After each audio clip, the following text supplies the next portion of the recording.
नेपाळ आणि तिबेटच्या बॉर्डरवरती खूप मोठी दुर्घटना घडलेली आहे। खूप मोठ्या प्रमाणात महापूर जो आहे तो आलेला आहे आणि त्यामध्ये अनेक पर्यटक अडकलेले आहेत, जे पर्यटनासाठी गेले होते भारतातून देखील आणि विशेषतः महाराष्ट्रातून देखील खूप मोठ्या प्रमाणात पर्यटक नेपाळमध्ये गेलेले होते।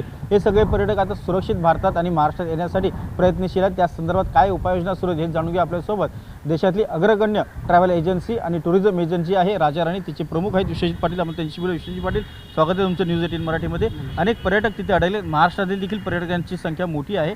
कशा प्रकारे रेस्क्यू ऑपरेशन सुरू आहे आणि तुमच्यापर्यंत काय माहिती आहे या संदर्भात? ही जी घटना घडली आहे ही नेपाळ म्हणजे मेन जो त्यांचा टुरिस्ट एरिया आहे, हा जो काठमांडू, पोखरा, चितवन किंवा नागरकोट वगैरे हा एरिया नाही आहे, परंतु जिथे कैलाश मानसरोवर यात्रा घडते त्या परिसरात हा नेपाळ आणि तिबेटच्या बॉर्डरला इथे ही घटना घडली आहे आणि अतिशय दुःखद घटना घडली काल सकाळी।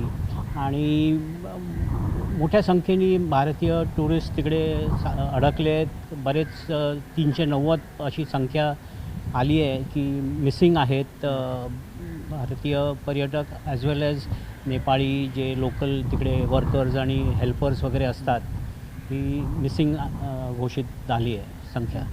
परंतु या सगळ्यांना पुन्हा भारतात परत आणण्यासाठी खूप मोठ्या प्रमाणात रेस्क्यू ऑपरेशन राबवलं जात आहे। विशेषतः नेपाळमध्ये जिथे अडकले तिथे अनेकदा मोबाईल नेटवर्क देखील नाही आहे। मग त्यांच्याशी संपर्क साधून आपले जे टूर ऑपरेटर्स आहेत त्यांच्याशी संपर्क करून त्यांना सुरक्षित आणण्याचा प्रयत्न कशा प्रकारे सुरू आहे? तिकडचे ज्या लोकल ट्रॅव्हल कंपन्या आहेत, ज्या नेपाळी टुरिस्ट कंपन्या आहेत, ज्या आपल्या भारतातल्या कंपन्यांबरोबर मिळून ह्या कैलाश मानसरोवरच्या यात्रा पार पाडतात, त्या बऱ्यापैकी साथ देत आहेत। आपलं सरकार पण मोठ्या प्रमाणे भारतीय सरकारने पण मदत जाहीर केली आहे। इंडो नेपाळ आपण ऑलरेडी कोऑपरेशनमध्ये लॉन्च केले आहेत अनेक उपक्रम, आणि इवन राज्य सरकार त्याच्यात पुढाकार घेते आहे की इथून कसे आपल्या टुरिस्टना परत आणू शकू जेवढ्या लवकर।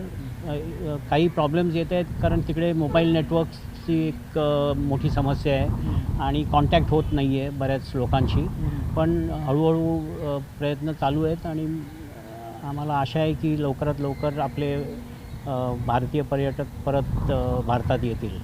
भारत सरकार आणि महाराष्ट्र सरकारने देखील हेल्पलाईन जी आहे त्या ओपन केलेली आहे, त्या संदर्भात प्रयत्न सुरू आहेत। मुंबईतून आणि महाबळेश्वर असतील किंवा इतर ठिकाणचे देखील अनेक पर्यटक जे नेपाळमध्ये अडकलेले आहेत। काठमांडू एअरपोर्ट खूप मोठा आहे त्यांच्या देशातला नेपाळमधला, पण तो सध्या देखील तिथे खूप अडचणी येतात कारण विमानं जी आहेत भारतात मुंबईत येण्यासाठी रिटर्नची मिळत नाहीत। त्यामुळे काहीशे पर्यटक जे ते अडकलेली आहेत त्यांना सुरक्षित हॉटेल मिळवण्यापासूनचे सगळे प्रयत्न जे केले जातात, आपल्यापर्यंत या संदर्भात काय माहिती आहे? आत्ता सध्या आमचे काही ओळखीतले काही लोकांचे पण ऑलरेडी काल ते कैलाश आपल्या माउंट एव्हरेस्टच्या बेस कॅम्पला होते आणि ते कैलाश मानसरोवर यात्राला ऑलरेडी गेले आहेत आणि मला वाटतं ते त्यांची यात्रा पार पाडतील।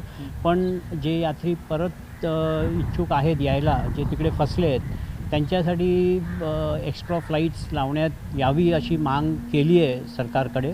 आणि मला निश्चित वाटतं की हे जरूर आपले भारतीय सरकार एक्स्ट्रा ॲडिशनल फ्लाईट्स, कारण नेपाळहून मुंबईला किंवा दिल्लीला वगैरे येणारी लिमिटेड फ्लाईट्स आहेत, पण ज्या हिशोबाने मोठी संख्येने लोक फसले आहेत तर भारत सरकार नक्कीच चार्टर फ्लाईट्स वगैरेचा बंदोबस्त करतील।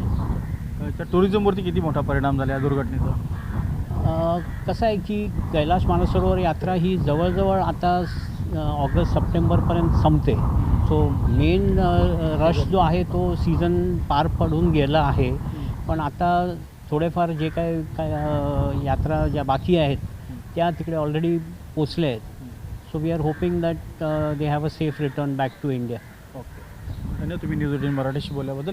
व्हिडिओ जर्नलिस्ट गणेश काळेसह उदय जाधव, न्यूज 18 मराठी, मुंबई।